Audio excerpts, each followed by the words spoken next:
Hi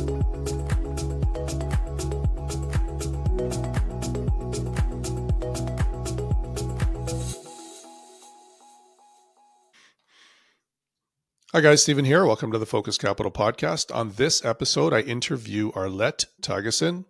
Arlett is a finance professional turned full-time real estate investor. We have a great conversation talking about her journey through the world of finance and getting more involved in the world of real estate, the types of deals she's doing, and also what she's doing to mentor and to help others to also get into this space as well.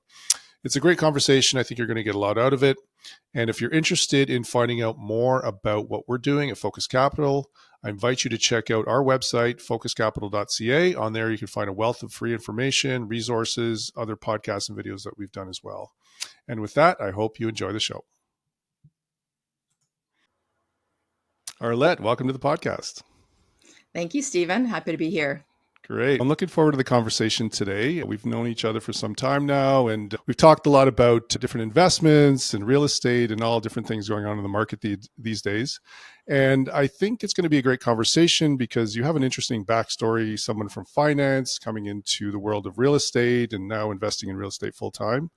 So I'm really interested to talk more about that and to learn about what you're up to and maybe some advice that you've got for people coming up in the world of real estate, and maybe also the same story from a finance background as well. Mm-hmm. So maybe to kick things off, it would be great if you could just share a little bit about your backstory, how you first got into finance, and then maybe how you made that transition over to real estate. And was it some mentors that you had, or was it someone else who influenced you, who's got you on that path? And maybe talk a little bit about those early influences and what sort of got you on this path and got you going. Sure, absolutely.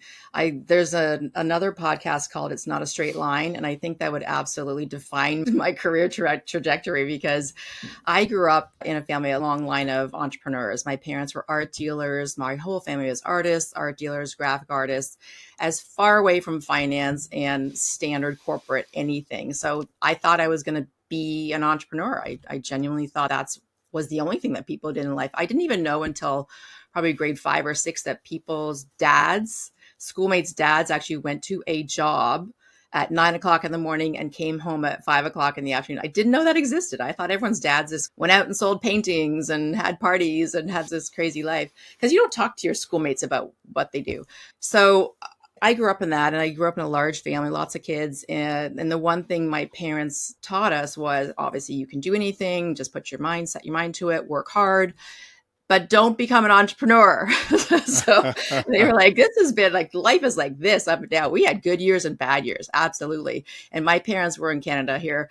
I don't know if you're old enough to remember this. When GST came in, yeah, I remember. It decimated my parents' business for a while there because it's considered a luxury item. Who buys paintings? It's only when you have excess cash flow you're buying paintings, right? So that kind of decimated their business for a few years. So we had some lean years, we had some great years.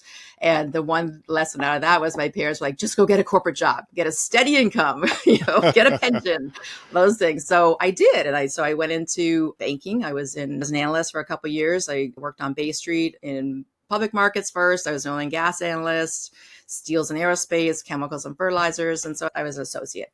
And my first job in public markets was to really help the analysts edit their papers. I was an English literature major. I don't have the math background, the finance background. I had to do all that on the job. So I was hired to edit their papers and make them sound as elegant as they possibly could. They were great already. They didn't need a whole lot of my help, but that's what you do when you just do a lot of these little things.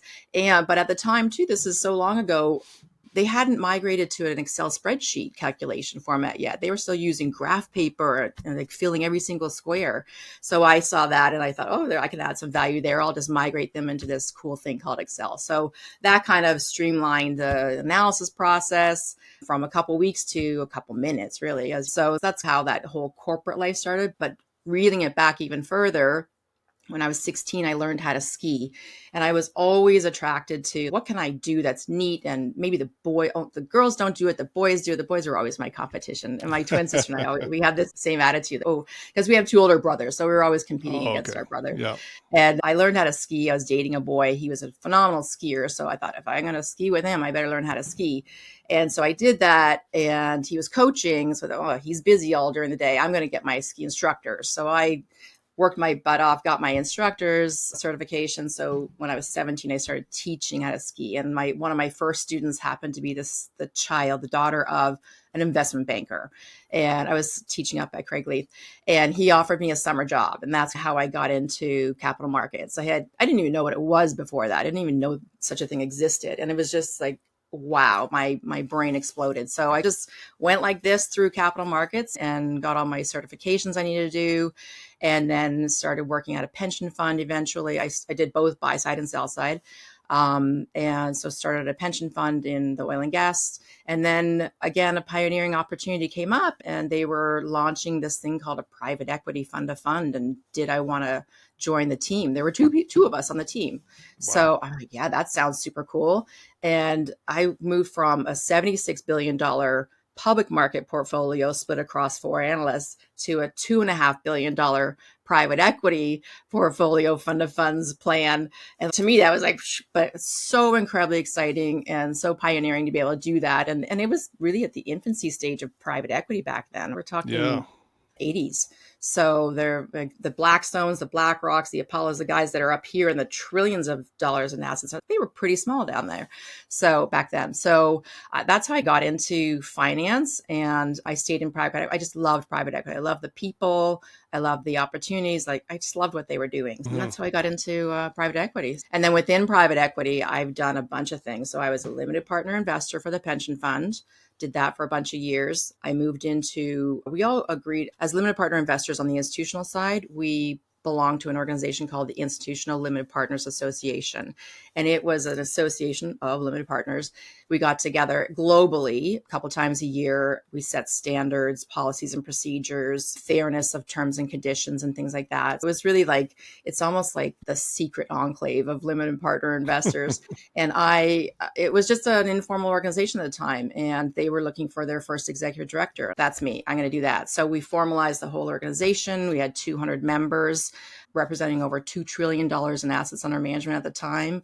It's now north of 6 trillion. Last I Wow. looked up. It's a phenom. It's a big powerhouse. So I did that for a few years, and then I moved on to the agency side, raising capital here in Canada, and then eventually moved to New York. So I didn't move to New York. So I moved to a U.S. organization, a couple banks. I was at Bear Stearns and then JP Morgan. And Wow. then my transition to JP Morgan came about as when Bear Stearns blew up, and then we were absorbed into JP Morgan. So that's Yeah. another conversation. I hope we touch on that, because it's the market cycles I've lived through have been Well, phenomenal and amazing experience. that's actually a very good segue, because I was going to ask you, I had it in my notes here to ask you about living through some of those cycles, and especially with the great financial crisis in 08, 09.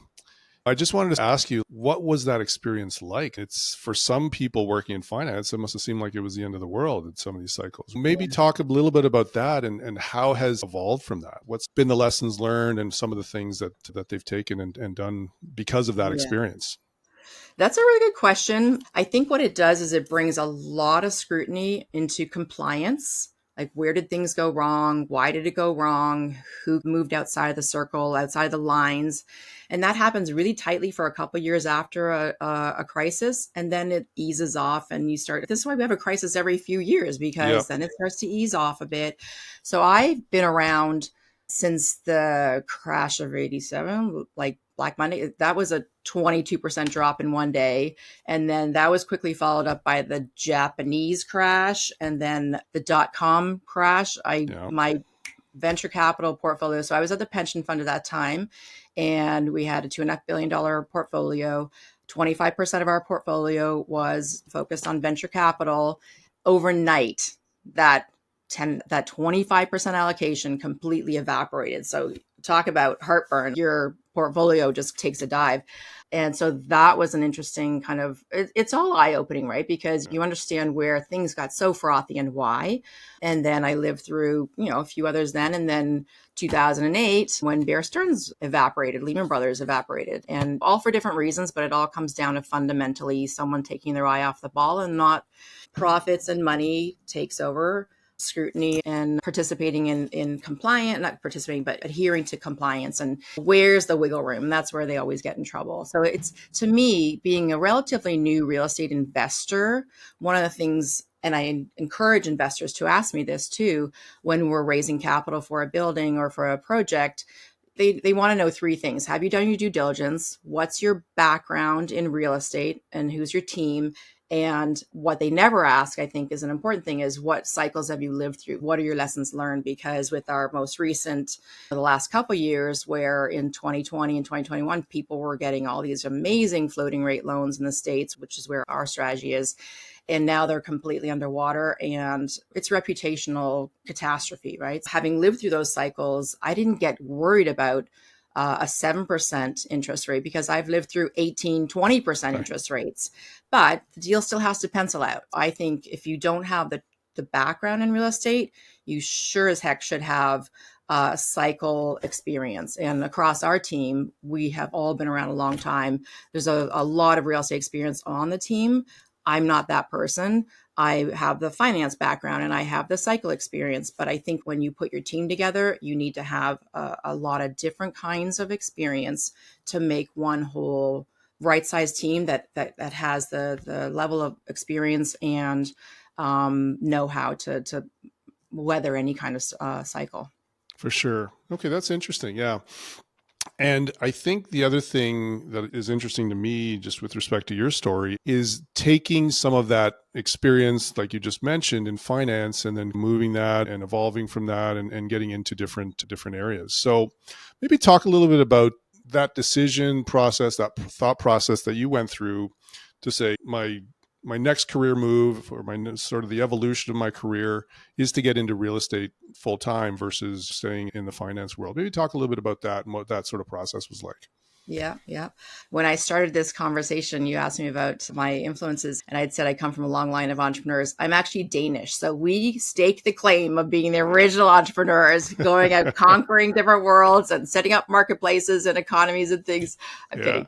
But yes. So being in finance for that long, at a certain point, as a woman, you need to figure out, when are you going to become a mom and when are you going to get married?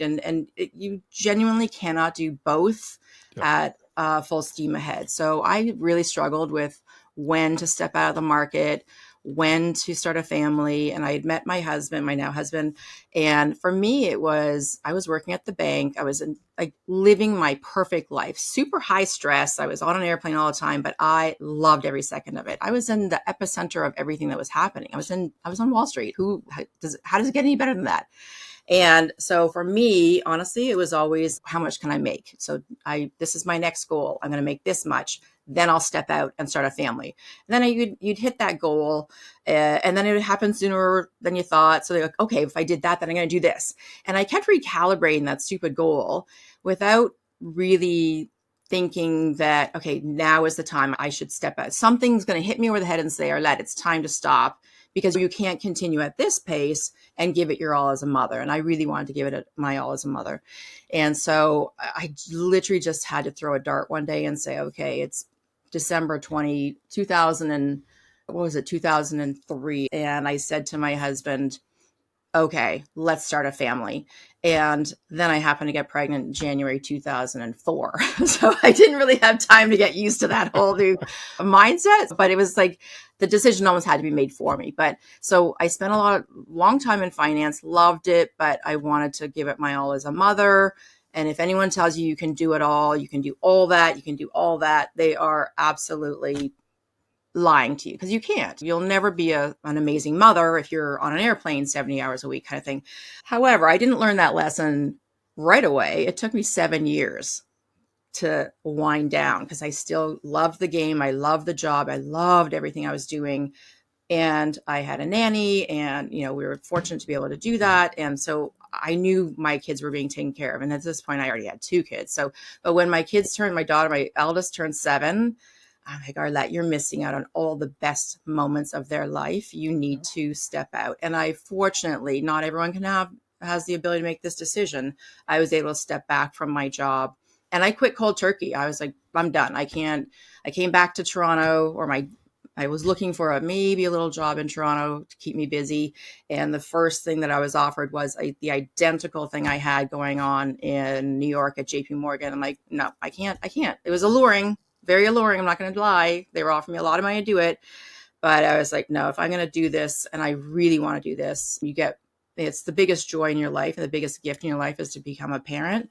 And I was not going to miss any more of it. So I did that, and did that for a couple of years. Of course, I didn't stay, completely. As a professional and as any person, you want the intellectual stimulation as well as the loving, nurturing. I'm going to give it my all as a mother, but your brain doesn't turn off. You still want to create things. You still want to do things. So a few of my former partners and I got together and we created a quantitative analysis and benchmarking company to aggregate limited partner portfolios. So we tried to get that off the ground for a couple of years, and it was a good thing. But again, it was starting to get busy and living on an airplane and just working a lot. So I thought, I got to step out. So a couple of years go by and I'm a stay-at-home mom, fully embracing the volunteer mom thing and giving it my all everywhere I could.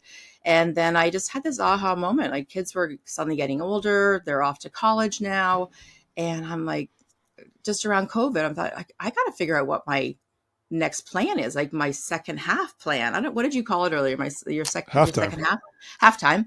And I thought, oh, I got a lot of runway left, and I'm going to be an empty nester. What am I going to do? So I thought, I have all this knowledge from finance. I know I don't want to live on an airplane anymore. So what can that be? And I had said to you earlier, I've been around real estate with my husband and our whole network, deep background in real estate. I thought, oh, and I wanted to be an entrepreneur. I still wanted the idea of building my own business. So it just one day I was at a meeting and I thought, oh, I have this background and this thing called real estate funds exists. I had come from a private equity fund world and I'd made a lot of money for a lot of other people. Oh, how can I make money for myself as an entrepreneur and utilize the knowledge that I had from the private equity world? So it just was like that moment it all came together. And then I spent the better part of the last few years getting really smart about the space. I know I don't know everything for sure, but that's why you partner with people, you stay continually educating yourself, you network, you reach out to people who have been there and are way smarter than you.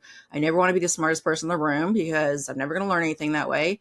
And I spent the time getting smart about the space, making the important contacts in the space I wanted to be. And I love multifamily, and the US Southeast is my sweet spot. So I found the right people. I put together the right team of people I wanted to work with before I pulled a trigger. So I didn't get crazy during the 2020, 2021 floating rate, everything's super cheap. Let's buy a bunch of buildings. I couldn't get comfortable with that. Not that I was a genius about it. I was too new to it. I just couldn't take that risk.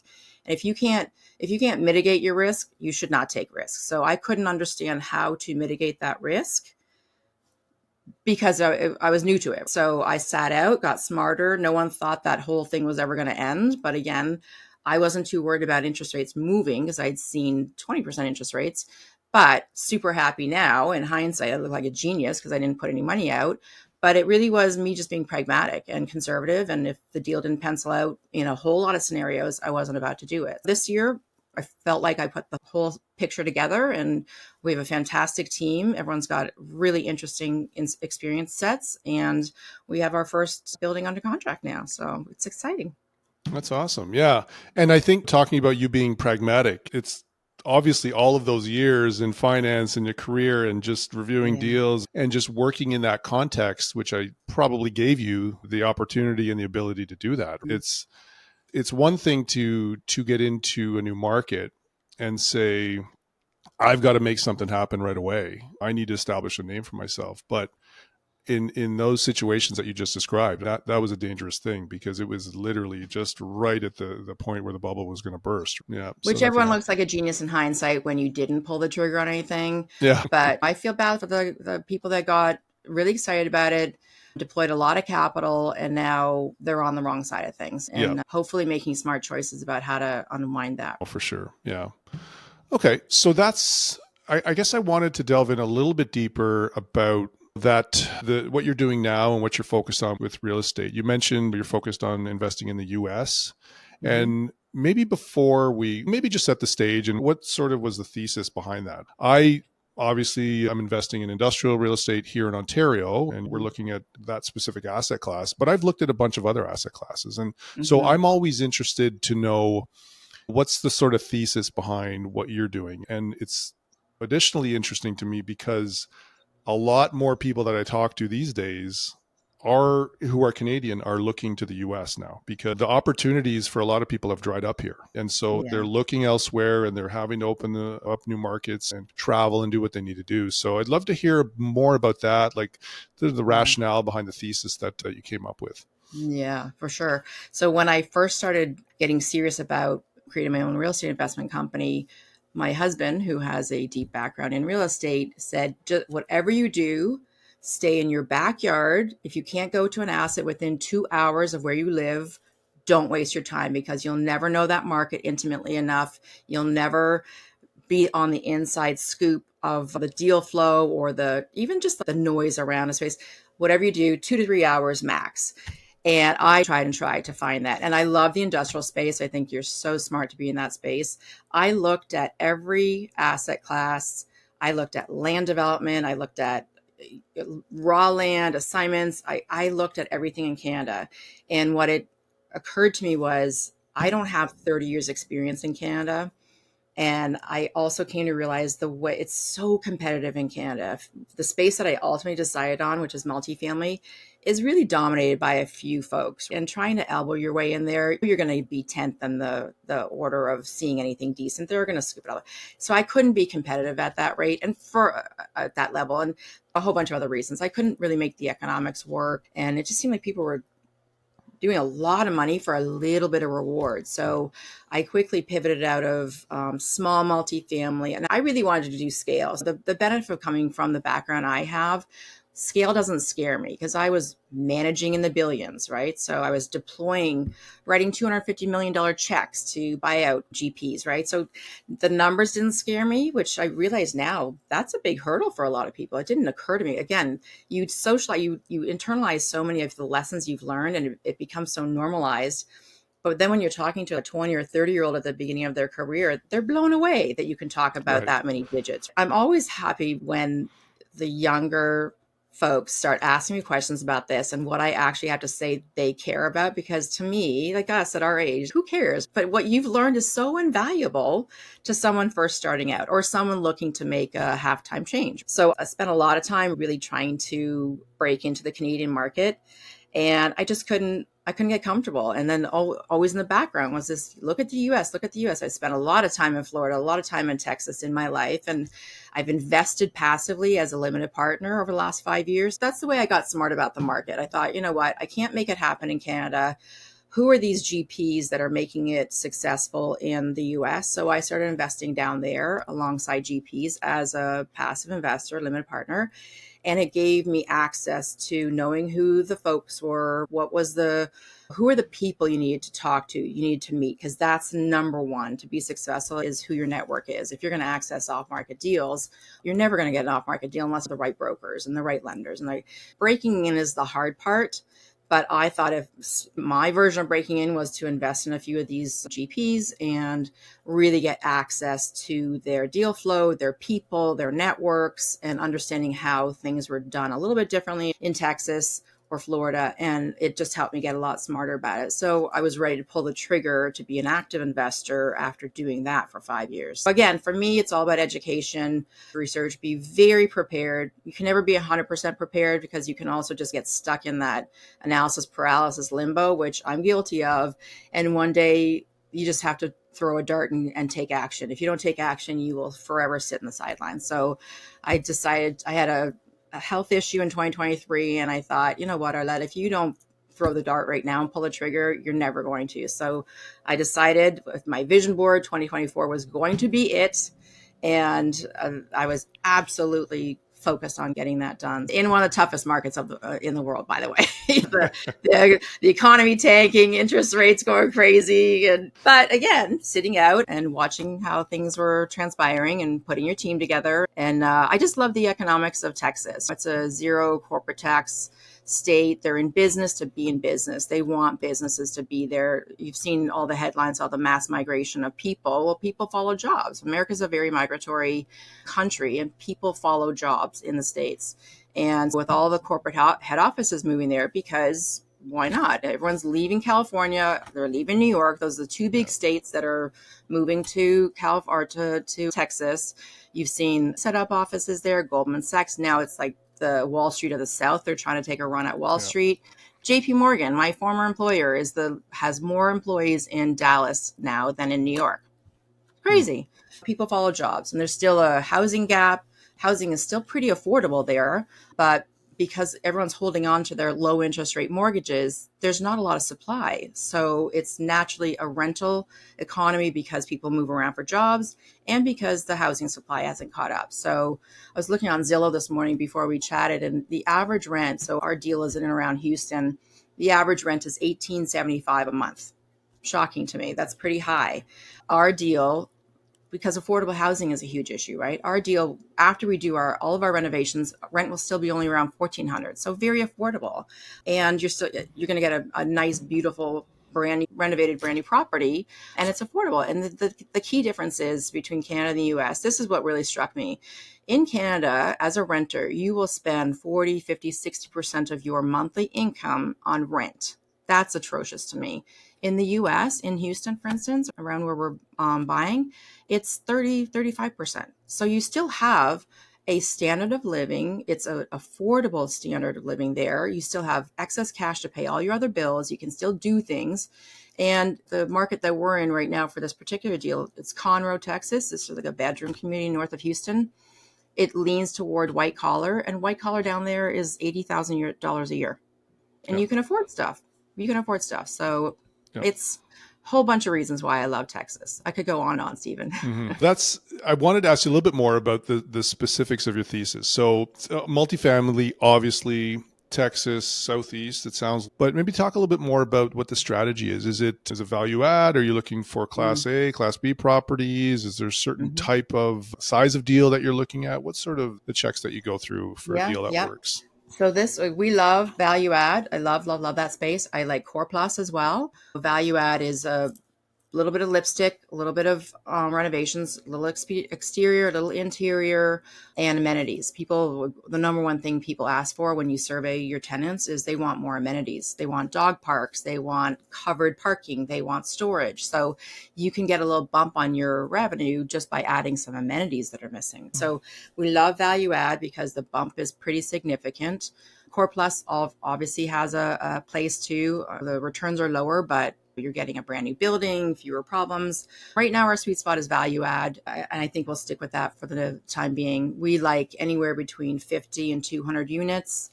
The 50 size are kind of smaller on the deal size, and that's a different set of folks that you're raising money from versus the larger deals.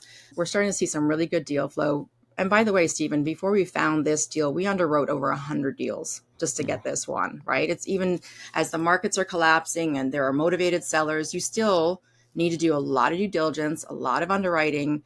We put an offer out on a building in September. We didn't get it. The seller needs to sell, but we figured they'll come back at some point. And then this particular deal we're working on, it's called the Grove at Gladstone. Again, we've been looking at this building since the springtime and put an offer in. It was refused. And then we put another offer in and it was accepted because things just continue to go downhill. People can't service their debt and the deferred maintenance is starting to rack up. And there's just a whole lot of reasons. And I would always encourage those guys before it goes to foreclosure, please do a deal with somebody. You don't want that on your reputation. You don't want that on your track record. Yeah. So that's our sweet spot. And I'm hoping to go to bigger size properties, more the 100 plus properties. We'll see. It's a tough market. Like everyone thinks it's incredible deals are falling out of the sky. We start underwriting them. We underwrote one And occupancy was nice and high. We like to see that. It was over 90%, because then the 90 for 90, whatever, with you can get the Freddie Mac lending versus going to another lender. And you dig into the tenants, you literally walk the space and you see a bunch of mattresses on the floor. And what that tells you is they're taking homeless people off the street and filling the doors so that it looks like they have over 90% occupancy. It's astonishing. The tricks that you learn, and I think it's way worse down there than I don't Yeah. know. We've seen some crazy, tricky things, and you quickly get to understand, especially partnering with local people. Like that was one of the critical things that we needed to have in our team, and we have that is the deep knowledge of the local markets and how watch out for this guy, watch out for this. It's really interesting, like that little chatter that exists. That was one of the more interesting stories I came across. But Yeah. yeah. Your comment about going through that number of deals before you found one that works, that resonates. I've had this discussion with many people, and the amount of deals and the deal flow that you got to go through that not only pass the initial test, but get through the next test and finally make its way down to something you want to make an offer on. Like that's extensive. If you're doing it Yeah, properly, there really needs to be a lot of filters in place to get to that point. Yeah, absolutely. it's not surprising to hear that. I wanted to ask you a little bit more about Canadians investing down in the Southeast. Are you Mhm. seeing competition for these deals from other Canadians, or is it mostly local? Because again, I'm hearing anecdotally just about a lot of people going down and investing in the US, Mhm. some Texas, some Florida, other parts as well. But are you seeing that on the ground as well? Are you seeing and hearing from brokers? Yeah, that geez, there's a lot of Canadians going after these deals as well. Yeah, there's definitely more and more interest. I think our biggest competition in the States, though, is the institutional investors. Like all the private equity funds are in there buying up all the big projects. Then, sort of why we stuck with the sweet spot of 50 to 200. It's almost a little bit under their radar, although they're playing in every level. More and more Canadians are definitely investing down there. A lot more are doing it on their own with a couple of JV partners. But you are starting to see some growth on the fund side where they're gathering accredited investors, because that's what we have as our investors, which means you have to invest a minimum of $50,000 in the deal, and you have to meet certain thresholds on income or net worth to be able to qualify to invest. But in return, some targeted returns we're looking at on this particular deal is a 16% IRR, 2x equity multiple, an 8% pref paid in the first 6 months of closing, and lots of little juicy bits that should be appealing. And part of what I do as I'm raising capital is I tell people, here's the gold standard of what, if, even if you don't invest in us, here's what you need to look for when you look at a GP and how they do their due diligence and how they assess risk and how they communicate with their investors and how educated are your investors before they feel confident to commit to you. There's a lot of different things at play. And the number one question we get from Canadian investors is the taxation issue. Like, how do I deploy money into the US and I don't have to pay taxes in the States and in Canada? You'd be unfortunately exposed to that if you're doing your deals on your own in your own personal name. You're paying like your global tax in Canada and you're paying, it's a mess. So we have a structure called a GPLP, and the LP in Canada invests into the LP in Texas, and that's a flow through entity. It's called a flow through entity. So we take care of paying all the taxes in the US with the IRS. The IRS issues a tax credit and comes back up to you in Canada. And then you simply give that to your accountant and file that with the CRA. So you're not exposed to double taxation. You have to weigh it with what your risk tolerance is, understand how to invest as a limited partner. I would strongly recommend people look at that as a way of mitigating your tax issues. And the other nice thing about being a limited partner investor is you limited is the name, right? Your exposure, your risk is limited to solely the capital that you invest. So if you invest $50,000, you should be, if markets go crazy or go to bust, you should be prepared to lose that $50,000. It Yeah. cannot be a significant amount of your net worth that it would actually alter your life. But that means the GP takes on all the risk. We intentionally shelter the limited partners, the investors, so that it makes it appealing for them to trust us with their money, that we're going to do the best job ever. We get paid on the back end of a 5-year fund. All of our capital comes back to us. Our returns come back to us after the LPs get paid. So they'll get their return of capital in the first 3 years after we refi on a value add strategy. So we'll refi or we'll renovate in year 1 and 2. We'll refi in year 3.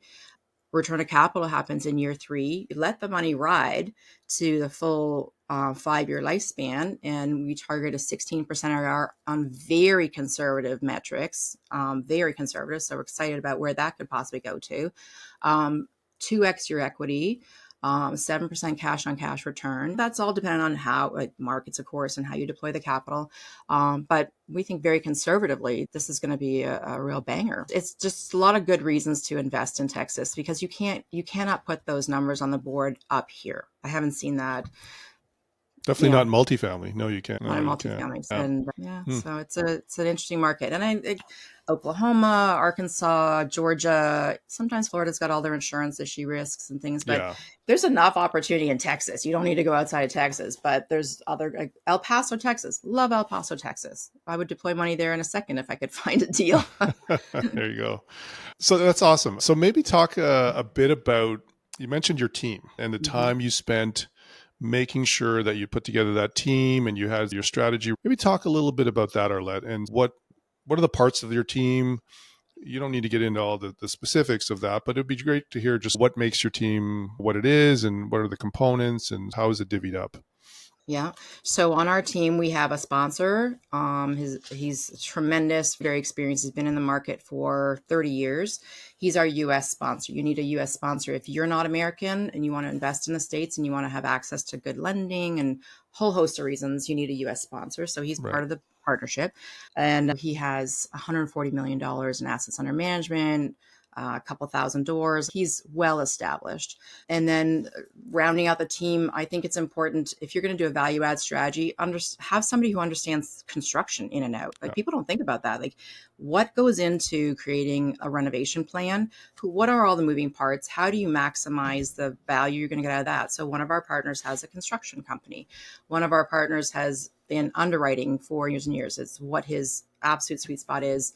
He's an Excel nerd. I love him. He's fantastic. But he also came to us with a deep portfolio that he's invested in multifamily. So he understands the investment side of things and he understands the underwriting side of things. He's fantastic. Our construction guy also has a portfolio of real estate investing that he's done on his own.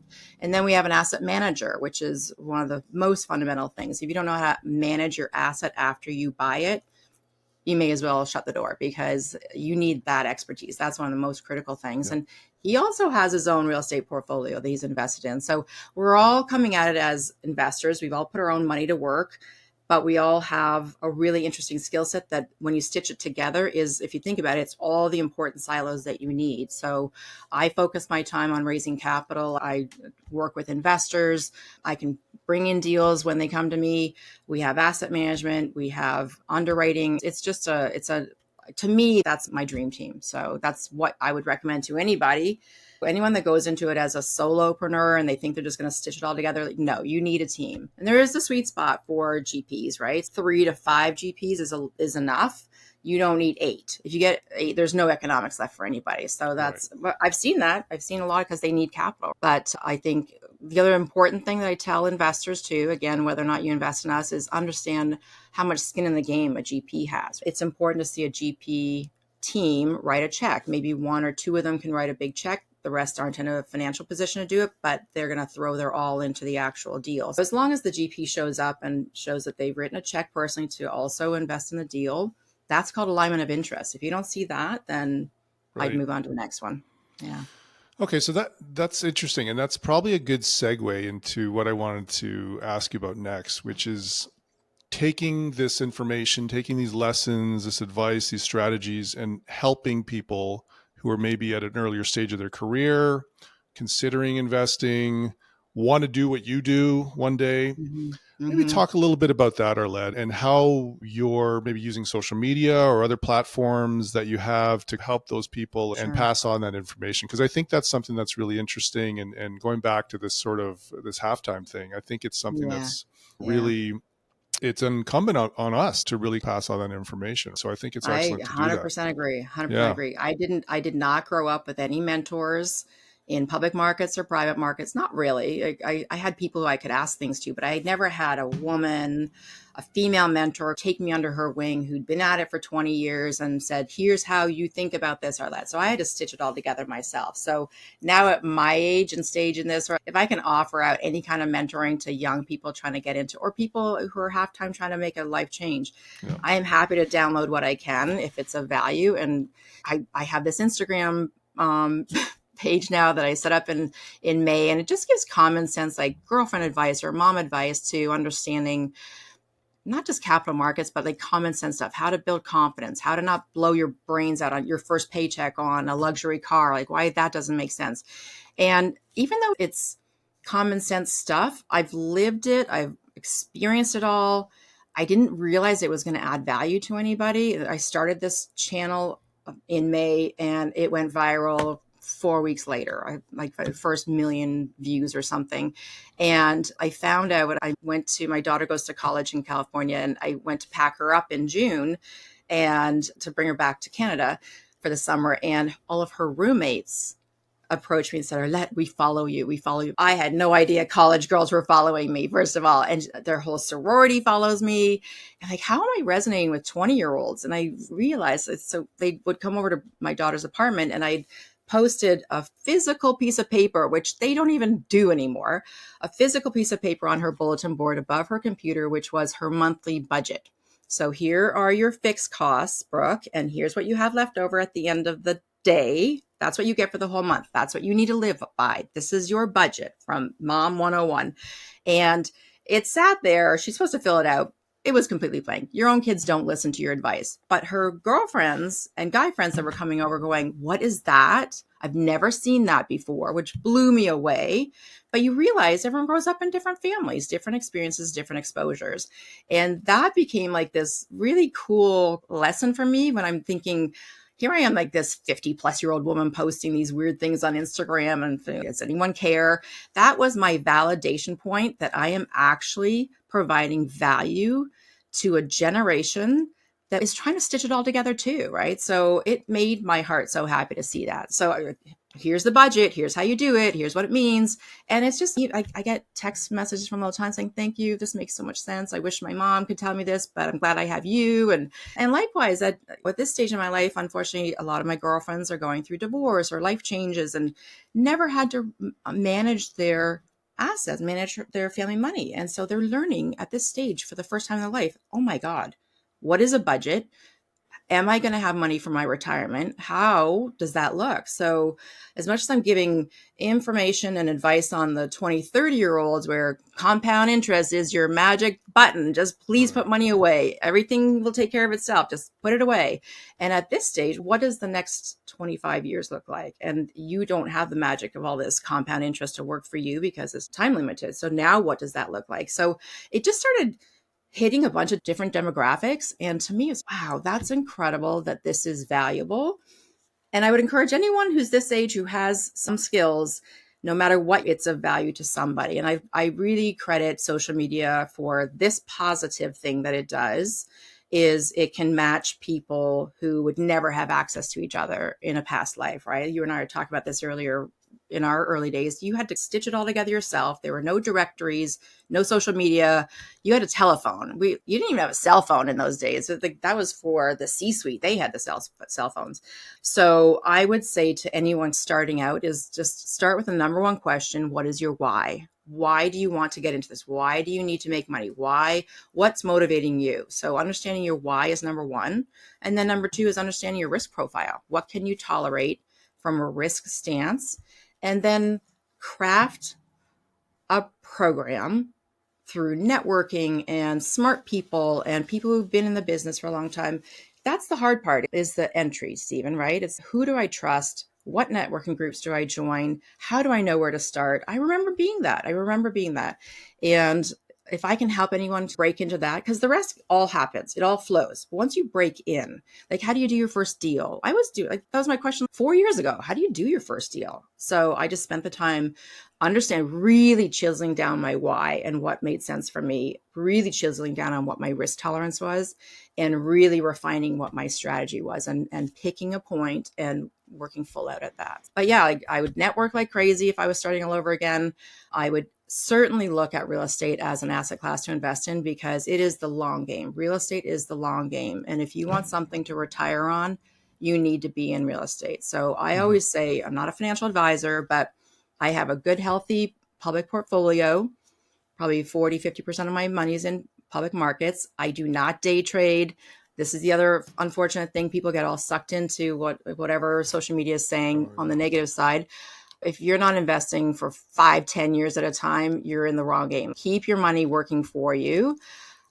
Having said that, and I love blue chippers, I love dividend paying stocks. Most of my public markets is in that. I do have 20% of that capital at work in like risk capital. I can tolerate losing that. It will not change my life if I lose it.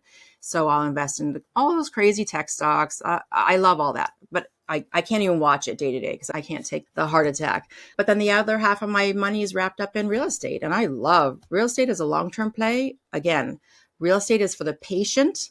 You have a strategy and you're patient and you understand your risk and it'll pay off because real estate as a whole in general as an asset class has done this. It's done this, but it's generally an upward curve as you well know. And to get involved in that, I would start looking at REITs or I'd start looking at real estate funds. So we're the sort of bigger private version of a REIT.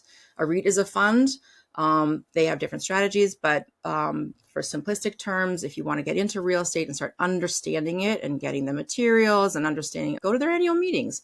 And then on the private side, which is an area that I invest in, real estate funds, and I deploy capital, it's people don't even know this exists. For those people out there, I would just start researching real estate funds and start getting smarter about what they do before you ever even think about deploying capital.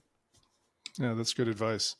You mentioned some of the content and some of the feedback you got specific Mm-hmm. on budgets and stuff like that. Mm-hmm. What is the most popular content that you've put out? Is it about just basic stuff like setting a budget, or is it other more specific things about investing? Maybe Yeah. talk a So bit about that. Yeah. this is interesting, Stephen. When I look at it, so I've had probably a dozen videos go viral now, and it's Right. always one theme. People want to know, they want the peek into someone else's life who's been there, has been successful. I'm not talking about me personally, but people want that peek into the ivory tower, right? So Right. what did the rich do differently that you don't do? Any kind of hook like that or any kind of content like that, those are all my viral videos. It's shocking to me. It's like, well, how did they do what they did? Because there there's so many Instagram store and I don't know, social media just saying you can get rich tomorrow. Go build an Amazon FBA store or go Right. do this. Yeah. Like you'll be rich tomorrow. I would just say stop, put the brakes on any of that stuff. There's no such thing as get rich quick. All those content creators that are saying all that stuff, it took them years to get to it. And by the way, they're also presenting an image. They're not necessarily living that. Right. So I would just, it, it's an interesting contrast. So telling people how to aspire to wealth is my goal, right? And here's how you can do it. But here's the long plan. It's a long-term plan. So anyone who's 20 and 30 and super impatient, please just listen. I wish I had to listen better in my 20s and 30s. And again, I grew up with art dealers, artists. They didn't necessarily plan for the future. They didn't have pension funds. It was hand to mouth. Oh, can I pay my rent this month? And the single most important factor in that aspect of my life was my mother. And I was listening to your last guest, and he also credited his mother. She was in real estate. My mom was the CFO of our family business. And when so I mentioned earlier, I have a twin sister. When Tanya and I were 8 years old, she marched us down to the Bank of Nova Scotia, 8 years old, to open up our first checking account. She then taught us how to balance a checkbook. And she said, my daughters, my kids, she has $3 and 2 cents. My kids will be financially literate and they will understand how money comes in, how money goes out. And I never lost that lesson. I never lost that thought process. And then I looked it up recently because this year is the 50th anniversary of women being able to get mortgages on their own, credit cards on their own without having their husband's signature. And at that age, women could only have, I think it was like 8 years only that women could have their own checking account. So my mother was so progressive and I didn't even realize that, but she never spouted like I'm a feminist, but it was always my daughters are going to be independent. So you don't realize how incredible that was until you put it in context. So I would just say to everyone, financial literacy is not as complicated as it seems. You just haven't had the right teacher. So part of what I'm doing on my Instagram, for instance, I'm trying to demystify it. Just take a step back.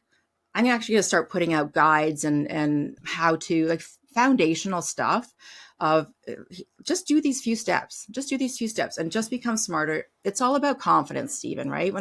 There's a really great quote by Zig Ziglar, and it's stuck with me forever. You know who Zig Ziglar is? He was like Oh, the yeah. grand poobah of sales training. He said, confidence is going out to hunt for Moby Dick in a rowboat and bringing tartar sauce. Is that not awesome? I love that quote because Great. that's confident. I'm going to get it done. I don't know how I'm going to get it done because this is Moby Dick and this is me, but it's all about believing you can do it. So part of what I do on my Instagram is I just teach people get how to confidently enter a room. So don't be a wallflower, go to networking events and go pick out 3 people you want to talk to. Make sure you talk to people. Don't wait for people to come to you. And I remember being 20, 30 years old, being completely intimidated, going into these private equity networking events, and I was the youngest girl in the room, and all these blue suits. It looked like a wall of Bay Street Banker or Wall Street Bankers, which is what it was. And I just made myself get out there and ask questions, and it takes off after that. So you need a little confidence. You need to understand your why. You need to understand your risks, and you need to just get out there and network. Yeah. Great advice. Great advice. Okay. So maybe shifting gears then and talking about the future.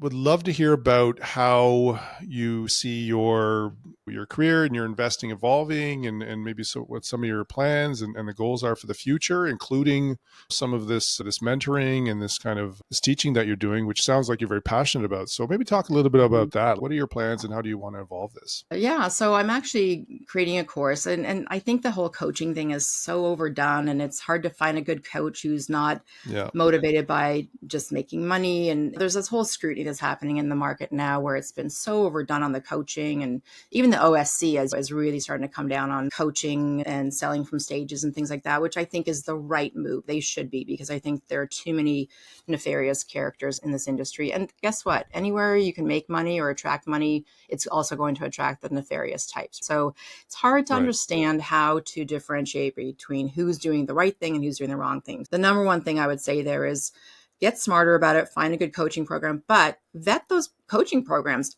meet the people who are the members. It's not hard to find, and interview them first. What are you getting out of this coaching program? Because I've signed up for a bunch of these things, and trust me, they're not all great, and they're all, as you've done a bunch of them too, I'm sure it's not what you said you were going to do. And I'm just a number on your list of how many students can I have kind of thing. You're not really getting the benefit that you're supposed to be getting out of it. So I just want to look at that and offer, here's some really good solid advice. I'm going to differentiate myself by however I possibly can to just reach out. And I think that's a grassroots effort, right? I'm just going to offer a whole bunch of content for free.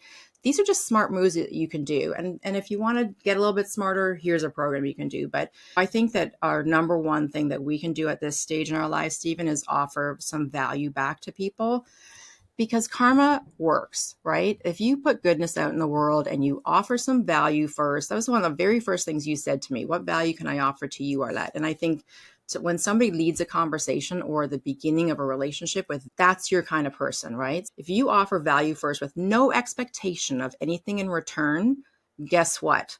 The universe will listen to you and goodness comes. I really, truly believe that. And I think there's enough really great people in this industry that we're going to do well. We're going to do fine, and we're going to help people. And as the markets collapse or improve, all those nefarious people, they come and go, but really showing people a good, honest way to do things. It's matching those people up. That's the challenge, right? So how do you get those people to meet the Stevens of the world, who's genuinely going to provide you excellent advice for no expectation of return? Just listen to what I've learned, and here's how I've learned, and here are the hiccups, here are the road bumps, and here's how you protect yourself. The Stevens of the world are the guys that you want to listen to, not the, I don't know, name XYZ who's blown up recently, every single headline, right? But Yeah. the challenge is, how do we match those people up to the Stevens of the world? So that's the problem I'm trying to solve for. So Yeah. And I think just to add to that, I think leveraging technology now, social media, podcasts, posts, all this kind of stuff, we can do it at scale. And Yeah, we can absolutely. record this discussion once and we can benefit people on and on after that. So Yeah, I think yeah. that's excellent. Yeah. Yeah, I absolutely agree. I think you're doing a great job on this podcast. I love the guests that you've had on here, and you're just imparting some fantastic wisdom. Like it's really going to be helpful to a lot of people. So good on you. Yeah. Appreciate that. Thank you, Arlett. Okay. So maybe just also talking about future plans for real estate and for investing and things like that. I Mhm. notice I've checked out several of your posts and you talk about legacy as well. And so maybe speak Yeah. to that as well. And what are you hoping to build on just on the asset side and the investing Yeah, side? that's a good question. So part of what Yeah. I teach or talk about or expound on is accumulating generational wealth because, and this is directed from the moms in the room, but anyone should care about this. This was my thesis. When a woman becomes my age and she's been decimated by divorce, the number one thing she cares about is how am I going to help my children later in life. I need to make sure that they have a future, that they have a little bit of money or a foundation or what. How am I going to take care of my children? That's your number one concern. That's anyone's concern who's a parent, by the way. And it's expanded from that. It was like anyone should care about what their future looks like. When, like I said earlier, when you're 20, 30, you're not thinking about your retirement, but you should. So zeroing in on our second half people, for any reason, maybe you've been decimated in divorce, or maybe you just want to take it on yourself. I genuinely, my husband had a great job. Our kids are fine. We've put in place all the RESPs and all the things that you want to do for your kid. But I wanted to make sure I was teaching my kids a good lesson of here's how you invest, here's how you take care of yourself. And by the way, before you're 20, you have the most runway. And therefore, here's how you do it. So I really care about legacy from that perspective and teaching kids how to be self sufficient, teaching anyone how to be self sufficient and that it's doable, right? It's not this complicated thing. People look at it and go, registered investment advisors, that's their whole job. I can't do that. I have no idea how to do that. You don't have to. You just have to understand a few nuggets. And I think it's important for all of us to focus on creating generational wealth for our kids because let's face it, the Gen Zs today are not working the same way we worked when we were kids.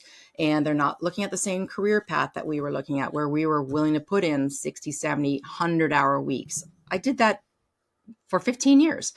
But they still need to understand how they're saving for their future. And do they have a pension that's going to fuel them for the years that they choose to retire in, or they want to be able to retire, right? At this point, no one's going to be able to retire. And the other thing that struck me too was all the headlines around they're never going to be able to afford their first house. That hit me like a knife to the heart because I have two kids that are Gen Z and I want to make sure it was not just self-serving. I'm looking at this whole generation going, how can they feel so despairing of their future? Do you know they're called the doomers? So our parents are the boomers.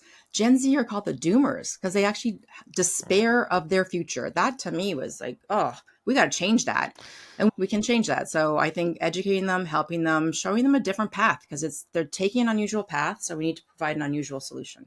Yeah, it's interesting you say that because we take for granted, our generation, we take for granted the fact that when we were going through school and university or college or whatever it may be, and just getting started with our adult lives, there was this blind expectation that, oh, yeah, there's going to be opportunities. And if I just do X, Y, and Z and save a Yeah. little bit, I can get my first house.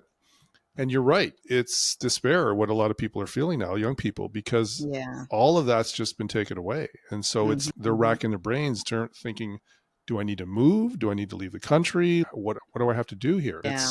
Yeah. Yeah, it's pretty despairing for sure.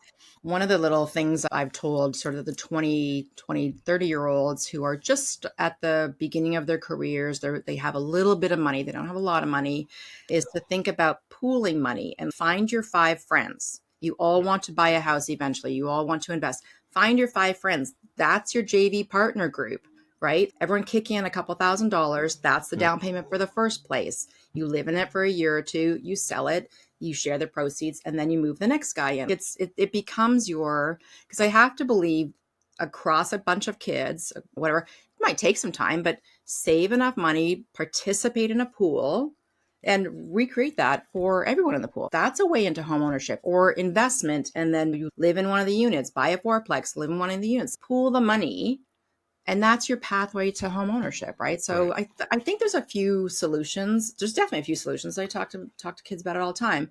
It's not going to be the standard way that your mom and dad did it. Right. You need to be 100%. more creative. Yeah. You have to be more creative. You Yeah. have to. And in this kind of gig economy that we live in, they're making money off of social media. They're making money in different ways. So it's what they're doing with the money that scares me, that they're not thinking it's all about flash and what car can I buy? And let me buy a gigantic house and spend all my money on my mortgage. And that's not the way to do it either. Don't do that. Live in sacrifice if you can for a few good years, and the benefits will be enormous. But if you spend everything you make right now, you have nothing for the future. And it's Yeah. hard because they live in this social media world where flash is everything and keeping up with the Joneses on steroids now. And it's really alarming to me. Yeah.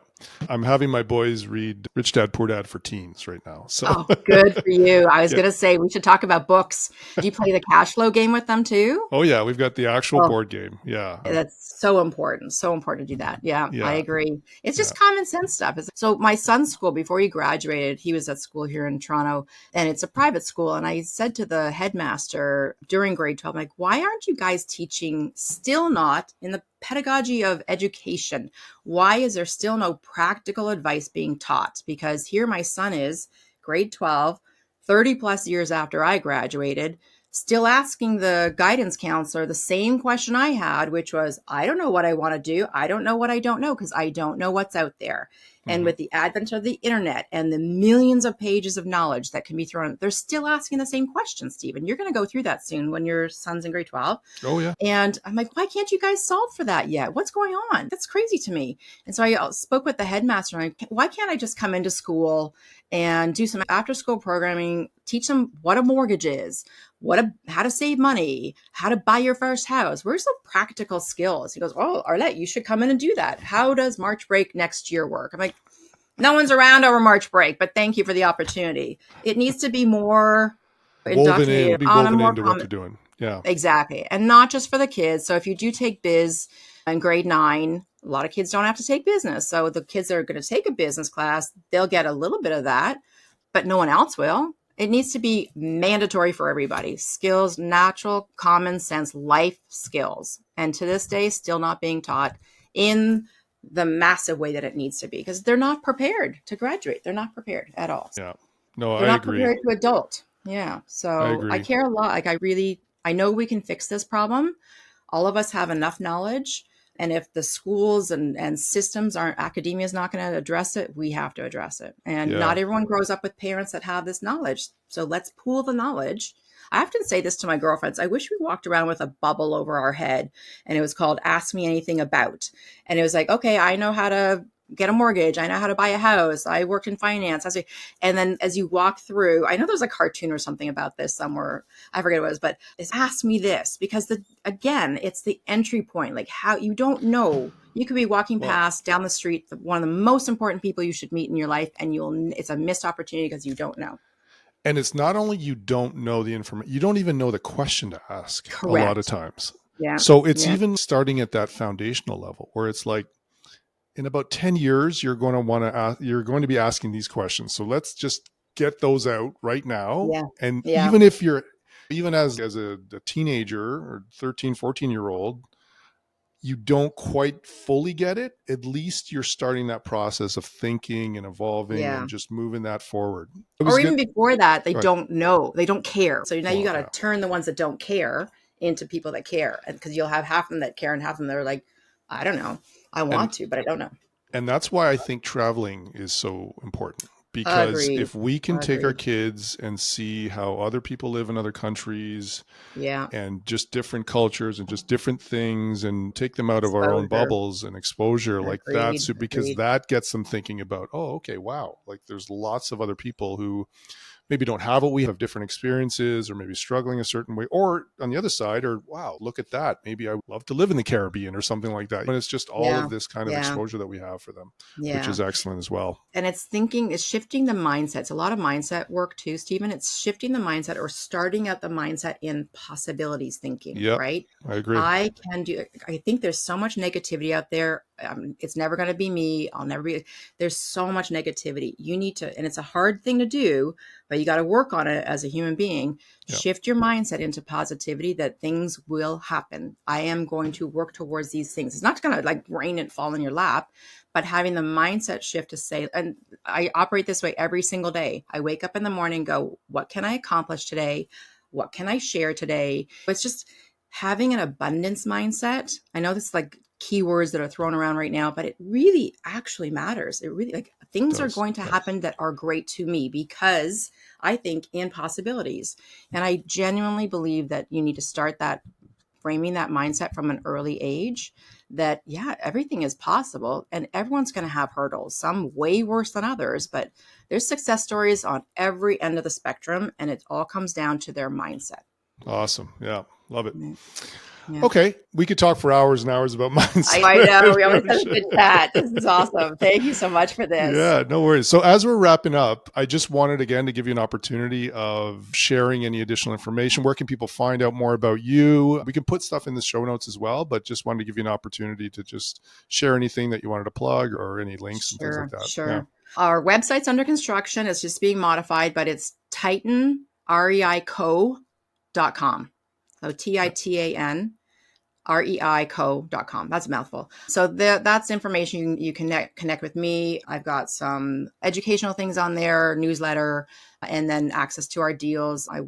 We have a new company called Midfield Investments, and that's where we've invested in Texas. So if you want to learn anything about Texas or our deal in particular, it's closing in November. So we're very excited about that. Still a little bit of room in the allocation if anyone's interested. But you could find me at, I think you should put it in the show notes, Stephen, but it's Arlett at investmidfield.com. Yeah, we'll put it in there. Yeah. And then pop my Instagram in there for just the common sense girlfriend mom advice. It's Arlett_Tygesen on Instagram. And of course, LinkedIn, Arlett Tygesen. So it's lots of different ways to reach me. So I'd be thrilled. Anyone reach out. I'm happy to have a chat with anyone. And in particular, if you're interested in learning about investing in Texas and why Texas and why we love Texas. And I'd be happy to talk to anyone. Thank you, Stephen. I appreciate this opportunity. All right. Thanks a lot. Again, Arlett, it's been a great conversation talking about not only real estate, but also some of the other stuff as well at mentorship and things like that. So I appreciate your time and good luck with your future projects. Thanks. You as well. Thank you. Continue doing all this great work, Stephen. It's fantastic. So hope you got some value out of this podcast episode. I invite you to subscribe to the podcast, leave a review, leave a comment. Let us know what you think. And for any other information about us, what we're doing, and the types of investments we're into, please visit focuscapital.ca, and on there you can find a ton of information, additional podcasts, and a lot of free resources. That's it for this podcast episode. Bye for now.